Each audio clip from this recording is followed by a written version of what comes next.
예수님께서 베드로, 또 야고보, 요한 세 명의 제자들을 데리시고 따로 높은 산에 올라가셨습니다.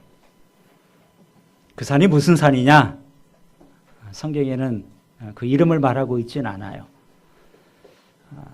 근데 흔히 말하기를 변화산 이렇게 부릅니다. 산 이름이 아니라 예수님이 그곳에서 변화되셨다 그래서 변화산 이렇게 부르죠. 앞서 예수님께서 사람들이 나를 누구라고 하느냐 이렇게 질문을 하신 적이 있습니다. 그렇게 질문하신 장소가 이스라엘의 가장 북쪽에 있는 가이사랴 빌립보라는 곳이에요. 그리고 그 옆에 헬몬산이 있습니다. 헬몬산이 제일 높은 산이거든요. 우리나라 백두산보다도 조금 더 높습니다. 그래서 어느 산인지는 밝히지 않았지만 높은 산에 올라가셨다 그러니까 시기적으로도 그렇고 헬몬산에 올라가신 게 아닌가 이렇게 추정하는 학자들이 많이 있습니다. 자, 그 산에 올라가셔서 예수님의 모습이 변형됐다. 성경은 이렇게 기록하죠. 3절에는 이렇게 말씀합니다. 그 옷이 광채가 나며 세상에서 빨래하는 자가 그렇게 희게 할 수 없을 만큼 매우 희어졌더라. 예수님의 옷이 눈이 부실 정도로 하얘졌다는 거예요. 아무리 강력한 표백제를 써도 이렇게 해줄 수는 없어. 그 정도로 옷이 하얗고 영광스러워 빛이 났다는 거죠. 옷만 그렇게 됐다는 건가? 그건 아니겠죠. 예수님의 모습이 영광의 모습, 그 옷조차도 감히 눈부셔서 볼 수 없을 만큼 예수님이 영광스러운 모습으로 변화된 것을 보여줍니다. 이것이 무엇인가? 장차 예수님께서 부활하셔서 영광을 얻으실 텐데 그 영광의 모습을 미리 보여주신 겁니다. 자, 이것뿐만 아니라 그 자리에 모세가 나타나고 엘리야 선지자가 나타났습니다. 구약을 대표할 만한 사람들이죠. 모세는 율법을 대표하는 사람이고 엘리야는 선지자를 대표하는 사람이고 이스라엘 백성들이 다 존경하는 대단한 사람들이 그곳에 나타나서 영광의 주님과 함께 이야기 나누는 장면을 목격하게 됐습니다. 엘리야 선지자는 죽음을 보지 않고 하늘로 승천한 사람이에요. 모세는 모압 땅에서 죽어서 장사를 지냈습니다. 이미 세월이 많이 흘렀는데 1000년 이상의 세월이 흘렀는데 이 세상을 이미 떠나서 다시는 볼 수 없을 줄 알았는데 세상을 떠난 그분들이 다시 나타나서 영광의 모습으로 주님과 이야기를 하고 있습니다. 그럼 무엇을 보여주는 거겠어요? 죽음이 끝이 아니라는 거죠. 죽음 이후에 영광의 세계가 있음을 보여준 것입니다. 여러분 지난주일 말씀을 기억해 보세요. 예수님께서 제 아들에게 나를 누구라 하느냐? 주님 그리스도십니다. 그랬을 때 주님께서 내가 그리스도인데 고난의 길을 가겠다. 사람들에게 버림을 당한다. 죽임을 당할 것이다. 이런 이야기를 했어요. 그런데 베드로는 그 말을 듣고 안 된다고 했죠. 죽는다는 말씀만 하신 것이 아니라 사흘 후에 부활할 것이다. 이 말씀도 했어요. 부활하면 죽음이 그리 큰 문제가 안 되는 거잖아요. 근데 베드로는 아마 죽는다 그러니까 거기서 딱 막혀서 부활이라는 말은 제대로 안 들은 것 같아요. 그래서 안 됩니다. 주님 죽으시면 안 됩니다. 십자가를 만류했고 예수님께서는 사탄아 내 뒤로 물러가라 이렇게 말씀을 하셨죠. 그런데 예수님께서는 죽음 이후에 영광이 분명히 존재한다는 것, 이 변화산을 통해서 그 영광의 모습을 통해서 보여주신 겁니다. 자, 이 영광의 모습을 본 베드로가 너무 좋았습니다. 그래서 주님 여기가 정말 좋습니다.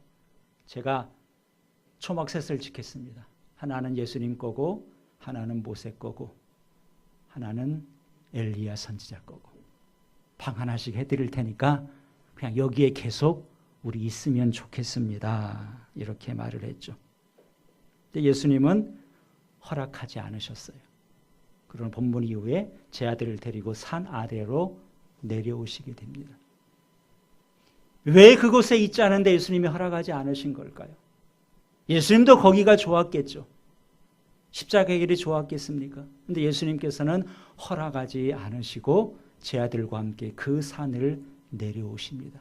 그것은 다름이 아니라 예수님께는 가야 할 길이 있기 때문에, 십자가의 길을 가는 것이 하나님의 일이고 하나님의 뜻이기 때문에 그 영광의 장소에 머물러 있을 수 없었던 것입니다.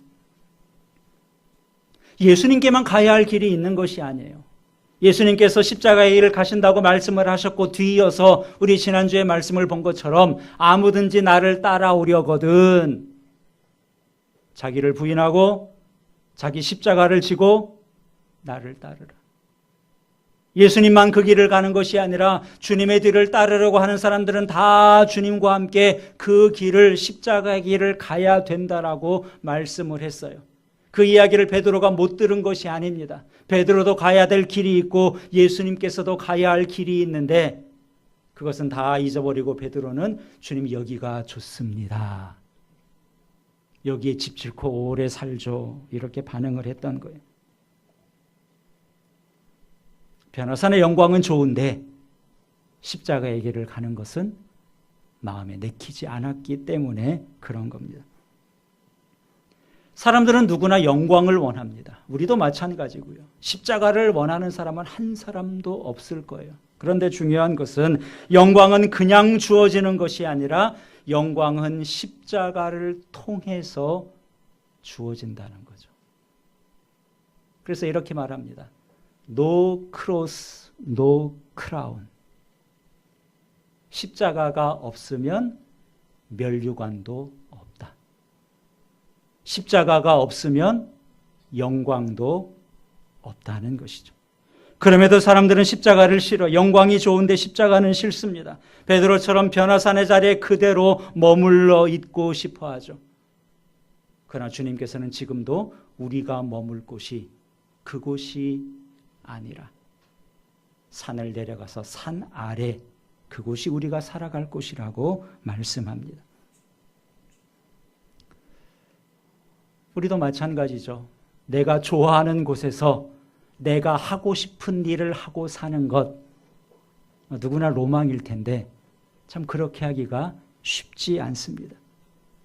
나는 예배하는 자리가 좋다, 기도하는 자리가 좋다, 교회가 참 좋다. 그렇다고 교회에서 살 수 없잖아요. 집에 가셔야 됩니다. 우리가 살아갈 곳은 교회가 아니라 세상이에요. 찬송가의 가사 가운데도 밤 깊도록 동산 안에 주와 함께 있으려 하나, 괴로운 세상에 할 일 많아서 날 가라 명하신다. 예수님께서 뭐라고 하셨어요? 너희는 세상의 빛이다. 너희는 세상의 소금이다. 그러니까 우리가 살아가야 될 곳, 세상이라는 거죠.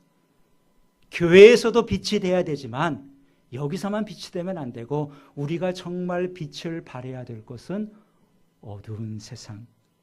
이것을 분명히 말씀해 주셨습니다. 세상 속에서 자기를 부인하고 자기 십자가를 지고 주님을 따라야 됩니다. 이것이 우리의 사명이고 각자가 져야 될 자기의 십자가가 되는 것입니다. 자, 그때 하늘에서 음성이 들렸는데 여러분 7절 말씀을 다시 보시기 바랍니다. 하늘에서 어떤 음성이 들렸는지 7절 같이 읽습니다. 마침 구름이 와서 그들을 덮으며 구름 속에서 소리가 나되 이는 내 사랑하는 아들이니 너희는 그의 말을 들으라 하는지라. 하늘에서 소리가 들리는데 이는 내 사랑하는 아들이니, 예수님을 말하는 거죠. 너희는 그의 말을 들으라. 누구의 말을 들으라는 거예요? 예수님의 말을 들어야 된다는 겁니다. 예수님의 말씀이 옳다는 거예요. 예수님의 생각이 옳다고 하나님께서 공개적으로 선포하신 말씀입니다. 예수님의 말씀, 예수님의 생각이 무엇인가요? 십자가의 길을 가신다는 거죠. 메시아이지만 사람들에게 버림을 받고 죽임을 당한다는 거예요. 그러나 그 길이 옳은 길이다. 하나님께서 공식적으로 예수님의 손을 들어주시고 그 길이 옳다라고 말씀해 주셨습니다. 예수님이 공생애를 처음 시작할 때도 세례 요한에게 요단강에서 세례를 받고 나오시죠. 그때도 하늘에서 음성이 들렸습니다. 이는 내 사랑하는 아들이요 내 기뻐하는 자다. 예수님을 인정하고 응원하시는 말씀이죠. 이제 공생애를 마무리하면서 십자가를 향해서 길을 가시는 예수님에게 다시 한번 하늘에서 말씀하십니다. 이는 내 사랑하는 아들이요 너희는 그의 말을 들어야 된다는 거예요. 누구의 말을 들을 것인가? 이것은 우리에게도 굉장히 중요한 문제입니다. 왜냐하면 우리에게도 다양한 소리가 들려오기 때문에 그래요. 하나님의 말씀도 들려오지만 세상의 소리도 들려옵니다. 그 세상의 소리는 때로는 마귀의 소리일 수도 있고 우리를 유혹하는 소리일 수도 있어요. 그렇기 때문에 우리도 누구의 말을 들을 것인가는 굉장히 중요한 문제입니다. 마귀의 소리도 그럴듯하게 들려요. 때로는 세상의 소리가 더 달콤하게 들립니다. 그 길이 영광의 길처럼 보일 때도 있어요. 그러나 성경은 분명하게 가르쳐 주는데 너희는 그의 말을 들어라. 주님의 말씀을 듣는 것이 그처럼 중요하다는 겁니다. 사람의 마음에는 두 마리의 말이 살고 있다 그래요. 한 마리는 검은색 말이고 또 한 마리는 흰색의 말입니다. 이 검은 말과 흰 말이 서로 싸워요. 검은 말과 흰 말이 싸우면 어느 말이 이길까요?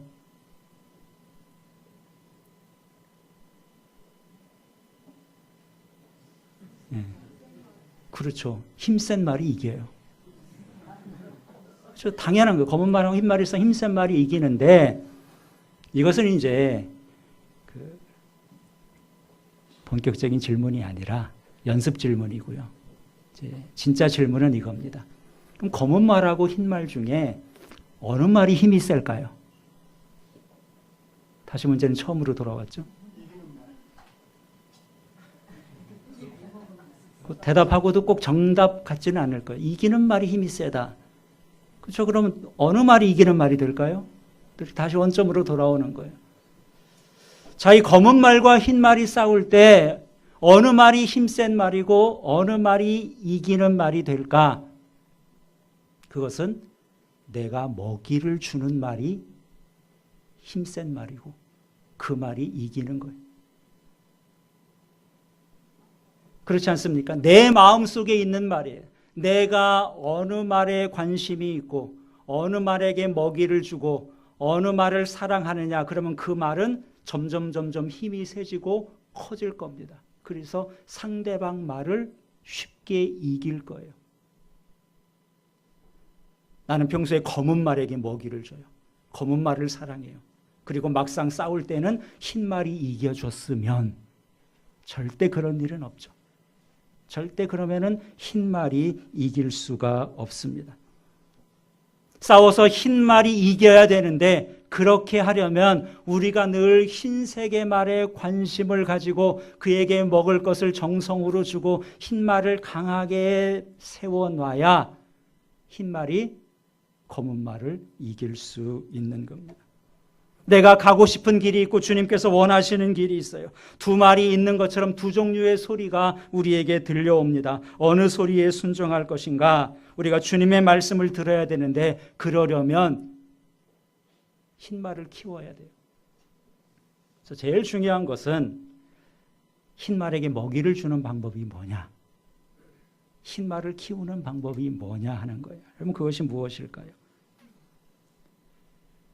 여러분 오늘 이처럼 예배를 하는 자리, 말씀을 듣는 것, 이것은 우리가 흰 말에게 먹이를 주는 시간입니다.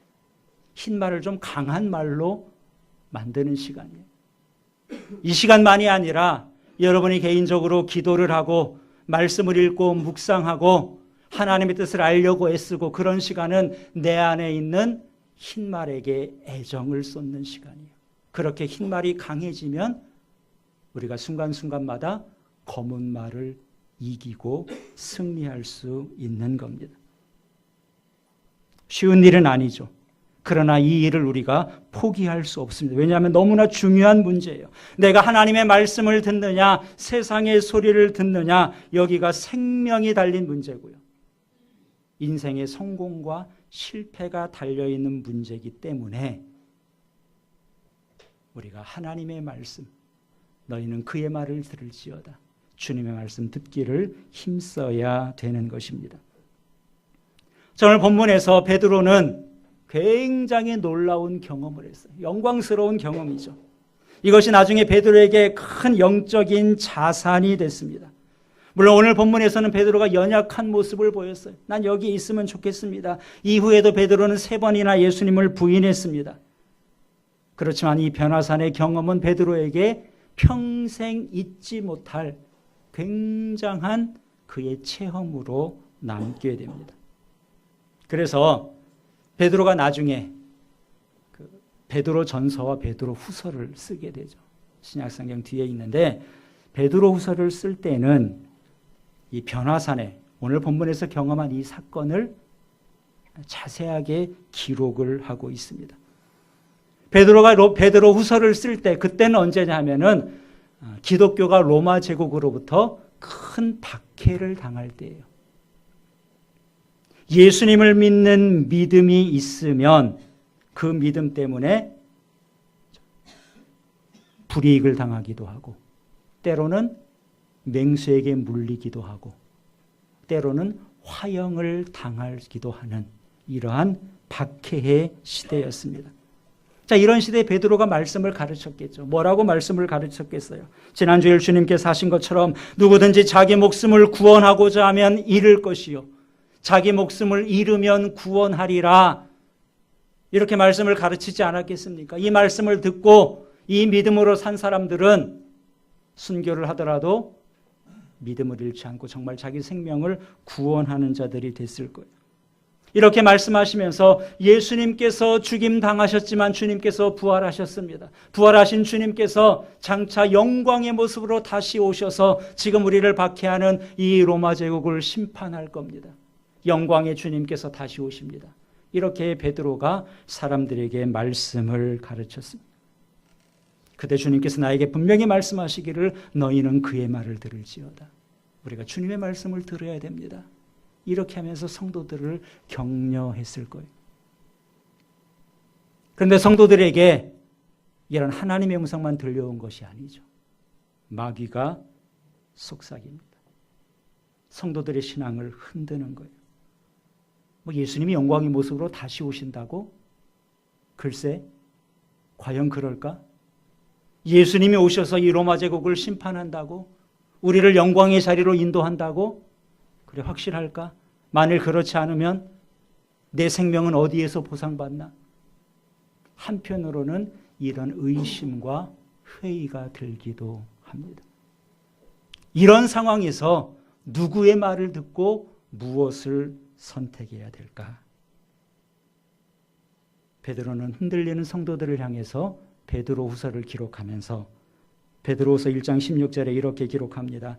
우리 주 예수 그리스도의 능력과 강림하심을 너희에게 알게 한 것이 고묘히 만든 이야기를 따른 것이 아니요 우리는 그의 크신 위엄을 친히 본 자라.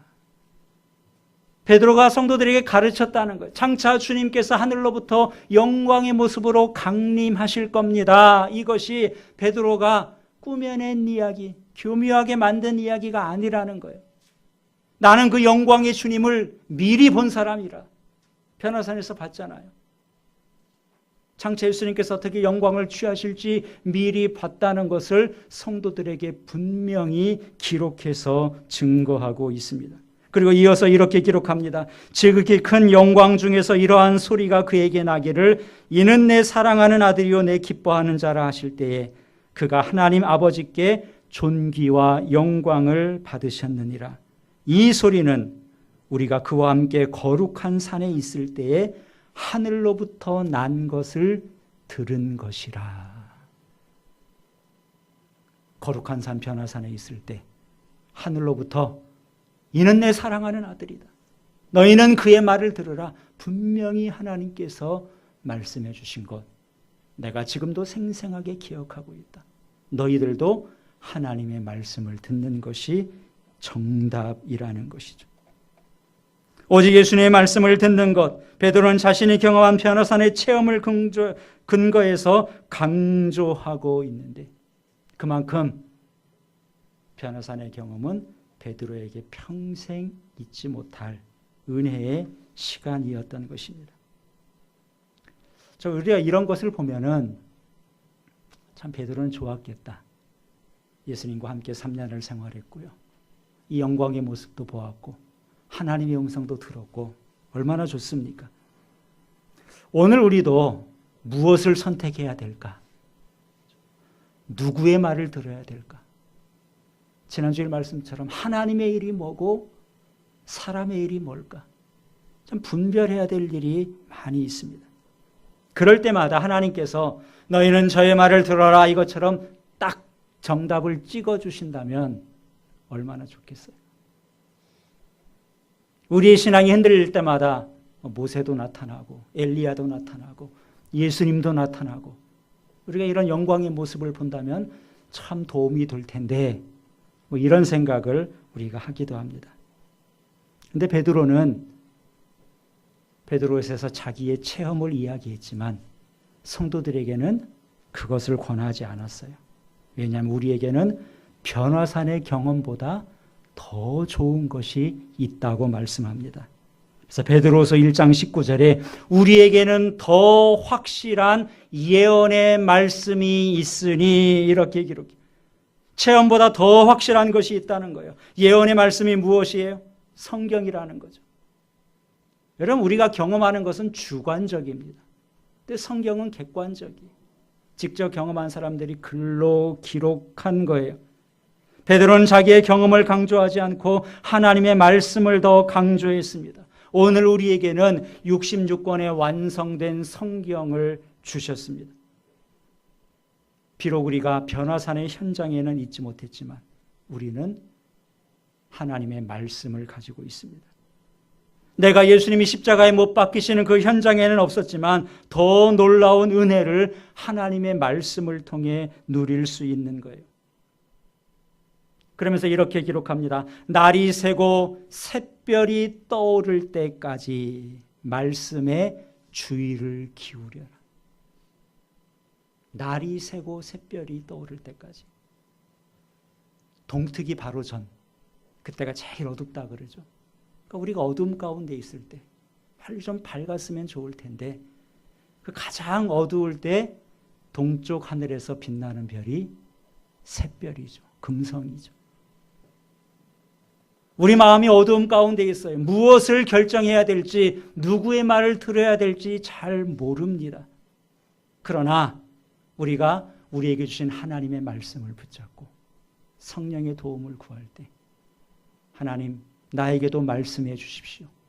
무엇을 선택해야 될지, 무엇이 하나님의 일인지 보게 해 주십시오 할 때 깜깜한 하늘에 반짝이는 샛별을 주시는 것처럼 우리의 마음 가운데도 하나님께서 그 빛을 비춰주신다는 겁니다.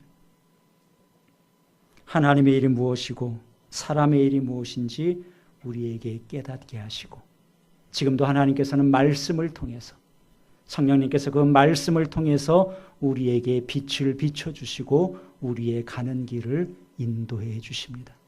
이것이 이 시대에 하나님을 섬기는 우리가 경험하게 되는 변화산의 은혜죠.